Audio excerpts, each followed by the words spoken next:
On me demande souvent si il est important d'avoir certaines pratiques telles que la méditation, on me parle du calme nécessaire à la pratique de la peinture, etc.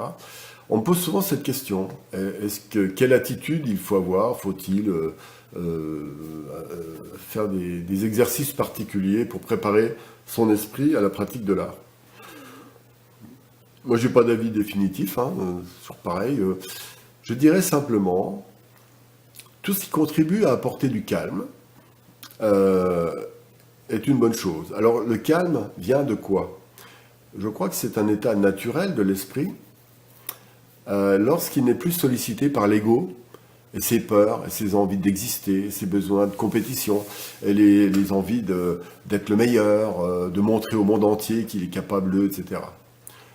Déjà, dans l'attitude, c'est peut-être intéressant de s'interroger sur la raison pour laquelle on peint. Je pense que est-ce que nous sommes juste un canal qui permet à une énergie subtile de passer, l'intelligence universelle de passer?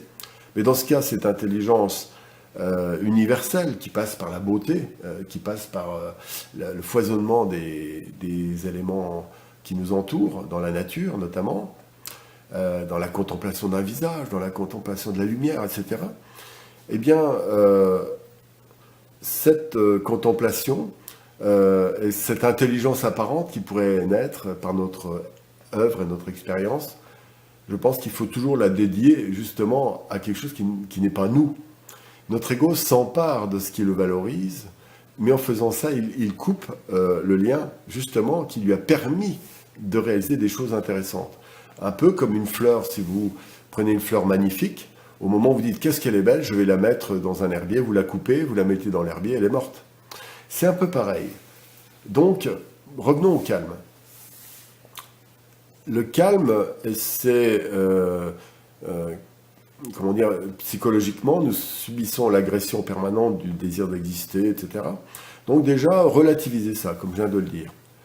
Pour y arriver, c'est simple, il faut savoir s'arrêter, s'asseoir, regarder, contempler, savoir s'émerveiller, savoir admirer, par exemple, chez d'autres personnes, des qualités ou des œuvres qui nous épatent. Savoir s'arrêter et puis ne pas prendre pour soi les choses. Quoi qu'il arrive, c'est pas nous qui sommes les propriétaires de ce qui nous arrive. Si on fait un beau tableau, il faut absolument le dédier à d'autres personnes, à cette intelligence universelle, parce que sinon, vous allez commencer à scléroser votre petite pratique et vous ne serez pas dans le calme. Parce que dès que vous avez commencé à rentrer dans une logique de compétition et de référence, vous commencez à dire, ah oui, il faut que je me protège, il faut que j'y arrive mieux, il faut que je monte en grade, il faut que je fasse ceci, il faut que j'aille dans tel salon, il faut que je sois reconnu là, il faut que je sois invité d'honneur là, etc. Et vous créez l'enfer, tout simplement. Donc en fait, en faisant ça, vous gaspillez l'énergie qui vous permet d'accéder à ce monde merveilleux dont je parlais. Donc le calme est très important, donc je répète, savoir s'asseoir, respirer, contempler, ne pas avoir de prise dessus, simplement sentir que l'on fait partie de ce monde est une chose très importante. Alors il y a des gens qui proposent des méthodes de méditation, des méthodes énergétiques, etc.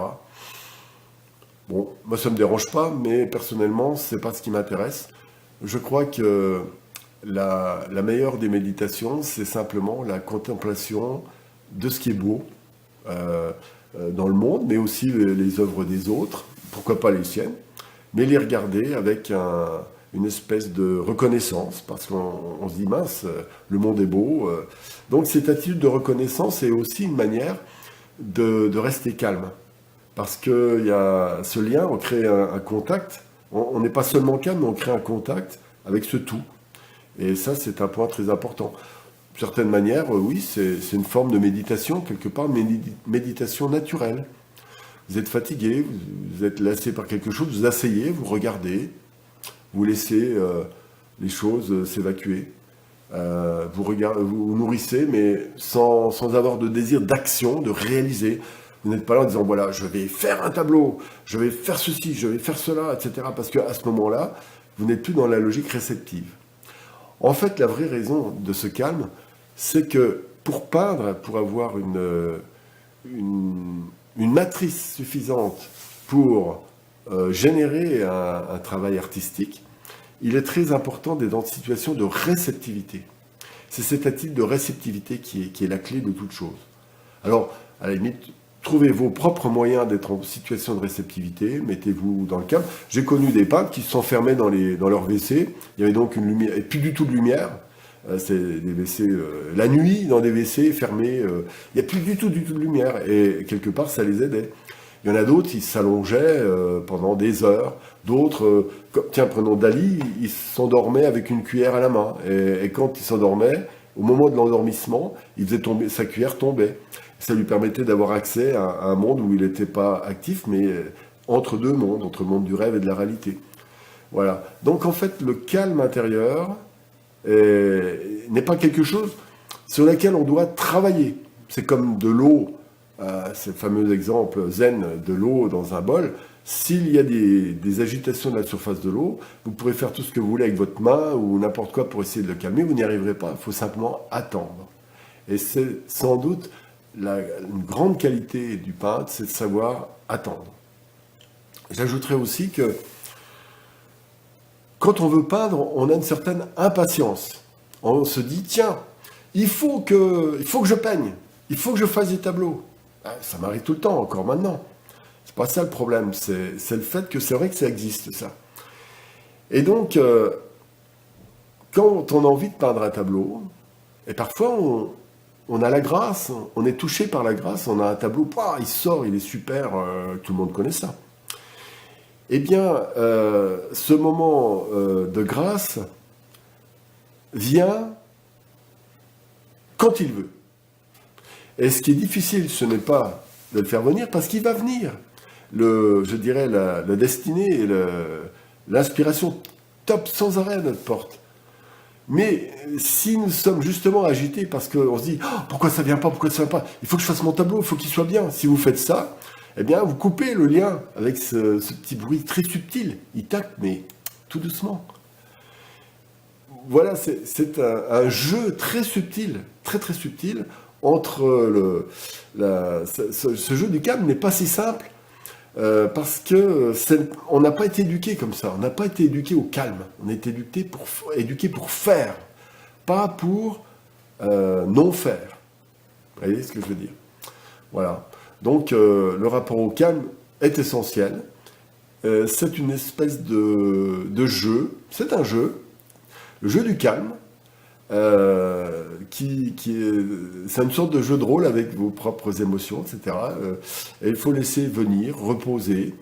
Et c'est aussi un des éléments essentiels de l'art, et aussi des pratiques dites spirituelles, c'est que ça permet cet apaisement, ce calme, et d'accéder à d'autres intelligences à l'intérieur de notre esprit.